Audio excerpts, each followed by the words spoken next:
I don't, on paper, none of it seemed, nothing I did made sense. None of it made any, didn't seem practical or anything. It's like staring at your P&Ls over and over and trying to figure out like where to make up a penny. I mean, you have to do that a little bit, but and so you said another thing that was really interesting. It was like you just had to look into a different box, and I think that's great advice. Whether you're looking to completely change, so maybe you're out there and you're working for somebody and you're like, this is not what I want to do. This is not feeding my soul. Like for me, I was actually a musician. I was a full-time freelance musician, playing all the time. Had like hundreds of gigs, getting calls left and right, traveling, the whole thing, and I fucking hated it. I was like, this is what I went to school to do as a kid. I was like, this is all I want to do. If I could get to the point where I'm just traveling and playing music and making a good living off of it, which I had all of that, then I'll be happy. And I got there and I was like, this sucks, partially because a lot of what I was doing was void of substance, where the real money was at, and the things that really stoked my soul did not make that much money, at least not in that. It's funny because these things are all starting to apply to the way I perceived myself in music going back, especially like 15 years ago when I had just gotten out of school and I was like, okay, I'm going to do this thing. I'm going all in on this. And I perceived myself in one particular way. Yeah. I was just looking in one box. Yeah. And lately I had to shelf a lot of things for a number of reasons, but lately I started to look in some of those other boxes and I was like, and also this totally works. Yes, and I guess also I used to feel a lot of pressure that you had to, it was all or nothing, right? There couldn't be this balance. You couldn't find and seek out happiness in a couple of different places and have them all in your life and find the balance that way. And so for me, the art became the other part, and it balanced it out. The charity component to that was just my own project. We do a lot of work like that for my boss, but I wanted my own thing, and so it's not a ton of money that I give away every year, but I did come up with a little bit of a formula that worked for me, and so I guess I feel like I'm feeding from a bunch of different places, and then you have to. The final. But I think my upbringing wasn't like that. No, maybe I'm dating. It was like everything was supposed to happen. Wait, how old are you? I went to school for one thing. I came to this country to do this. I came all the way to do this. Did you go to FIT? Yes, I did. I went to FIT. I applied as an international student. From Australia? No, I was in India at the time. Oh my God. I was in India at the time. I'm never going to let this go. Yes, everything was from Australia. Everything was from Australia. How does kangaroo taste? It's amazing. It's horrible. So, you sidetracked me. God damn it. I totally forgot. I had a really good, you said something that really like, I know what I was going to say. I got this great advice. This was business advice, and it was, I was already in New York, so it was just shy of 15 years ago, and it was from a guy that I used to work for, who's just a little bit older than me, but he started young. He probably opened his first business when he was like 23 or something like that. I mean, he really hit it hard. And he's a restaurant guy. He's opened dozens. And I watched him kind of progress from that 1980s business mentality to a much more open thing, which was funny because we've been really close friends since like 1993, I think, and there are periods where I don't talk to him for like 6 months, 8 months, sometimes a year. And then we'll chat, and he just to watch his evolution has really been great and given me confidence. But one of the things he said to me at one point was, it's better for you to have 20% of 5 things than 100% of one. Now he was talking about business, but I started to apply that to a lot of different things, like my workout routine. I've always been into fitness and wanted to stay fit, and there were times where I was like, I'm just going to do this and get like really great at that. But I found the diversity, has been better, and offered me a wider range of what I'm really looking for, the benefit. Even though like for the last 4.5 years, jiu-jitsu and martial arts has been the core of what I've done. Like you find that formula is not exact. With something. Yes, it's not always exact, but just to be pliable that way and think that way. And then I hear other people, other business minds right now saying something similar where if you have 100%, whatever's working for you really good, you should go big on that. You should double down on that. So if that was 40%, maybe make that 80%, and then you've got all these other things here in a smaller percentage. Whatever the ratios are, that doesn't really matter. There is only one of you. But the same could be said for the activities you participate in, and the main reason for that is because that thing that's working for you right now might, you know, and it might adjust, and that might decline.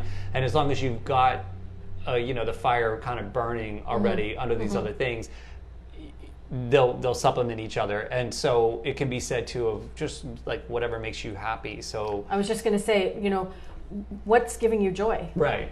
Or maybe they're all giving you joy, but one of them is actually paying you more, and that's legitimate. Or something that you were just doing that just gave you joy. You had no intentions of making money from, and like all of a sudden you're making money from it, and you're like, wow. And then that could like slowly creep on the thing that for the last 7 years was like your bread and butter. Right. It could adjust. That doesn't mean that has to completely go away and you have to quit. It's not that mentality of like, or your skill level here is way higher.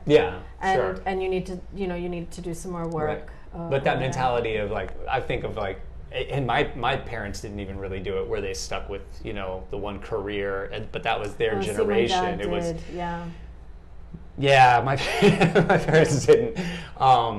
It was you know, put on them to do that. Like, you need to do this and really pursue that. They both have settled on things that they've done for a while now, but it was never like they got out of college, studied this one thing, did that one thing, and just stayed with that. It definitely meandered, but I think that was definitely the prevailing mentality at the time. And fortunately for me, they didn't push that on me. They were just like, you gotta do something. I think they would have preferred if I did better in school, but I made it. I got there. I think they're happy with the product now. Yes, you're not still living with them. It's right. Although sometimes maybe. So what are some of, now that you know we've gone through like your history and some of the crazy things you've done currently, what are some of the things that you're doing for this, and how many people are really employed in the organization that you work for? It's not that many, right? No, it's pretty small. I don't even know how to. I I don't really know the answer, but it's under 10. Yeah, nice. Yeah. So this is an internationally touring artist with a good following. How many albums? What are people putting out these days? I can't keep up with the kids anymore. We still put out CDs. Yeah, he did. I think we're up to 17. Damn, you're old. Yeah, 17. Because 17. I think when you tour, this is what I've understood. You sell people them. buy. Yeah, absolutely. Otherwise, it's all digital. Right. Some of the smaller. I've nobody's helped out some nobody's people buying that your are, CD off of Amazon, but if you're that's what if I you're experienced touring too. at the merch. If you have a merch table, they will buy it. Yeah, especially absolutely. if it's like 10 or less. It's been interesting learning all of that kind of stuff. It's great. It's so much fun. The work is so much fun. But then there's also the CDs I put out, because basically what he does is he's sharing his practice of chanting, right? That's why we do that. But there is a lot of spoken word. But it's like meditative for the most part. It's like meditative. He talks about his experience. He's not. He doesn't teach meditation particularly, but it's definitely there are co-teachers and stuff. Yeah. So it's a great world to be in. It's So 17 releases. I haven't been involved in all of them, of course. But and some digital as well. Yeah.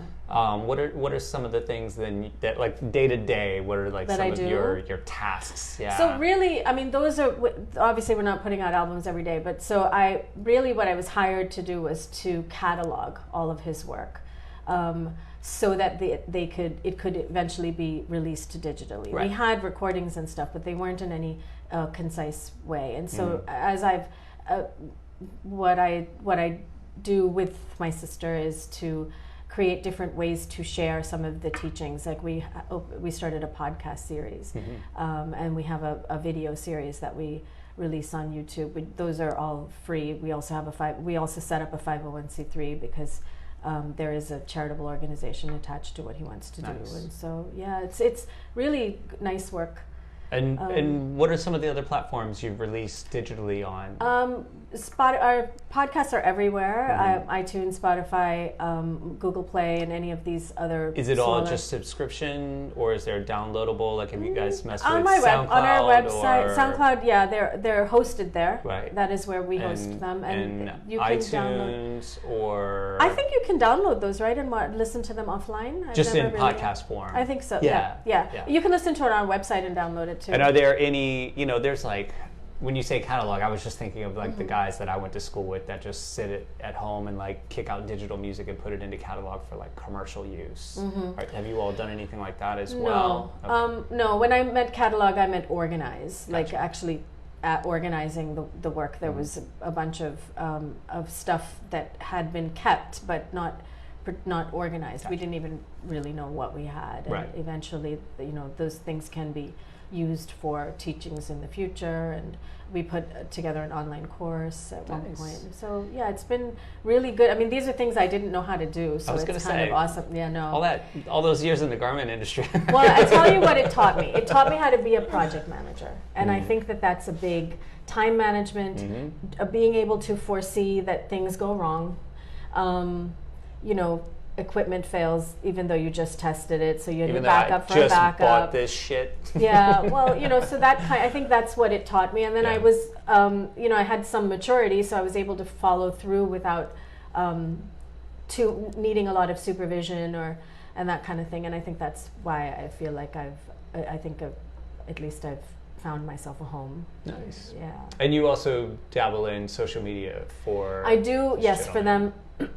It's sort of felt, it's a nice way to reach people. He has a big Facebook following. He has a big, some of the people are older, although there is an influx of some younger people that want to be, want to access the teachings. Like 50, 60-year-old is the Facebook crowd we found is older, yeah, like my age.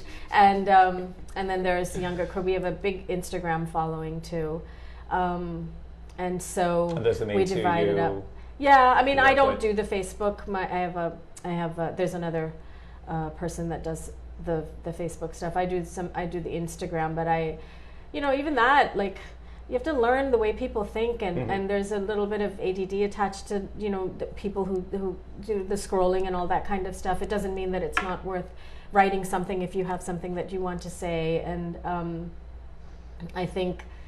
Again, it's important to be sincere. I think people can feel that, and it doesn't have to be the most artistic post. Right. I love a beautiful picture and all that, but it doesn't have to be that. It doesn't have to be. If it's fake, it discredits it. No, I remember a long time ago I had to do a voiceover. I had no. I was going to ask you about that because I remember you doing I had to do, yes. Every now and then I do these things. Yes, it was actually a throwback picture. That was that day, actually. I did it. I was trying to help out my sister, and I had really no experience. I had done some little translation kind of stuff in dubbing of movies when I was much younger, but I didn't really have this type of experience. And so the lady that was helping me was remote. She was just in my ear. She was talking to me, and she, as I was doing it, she said to me, smile.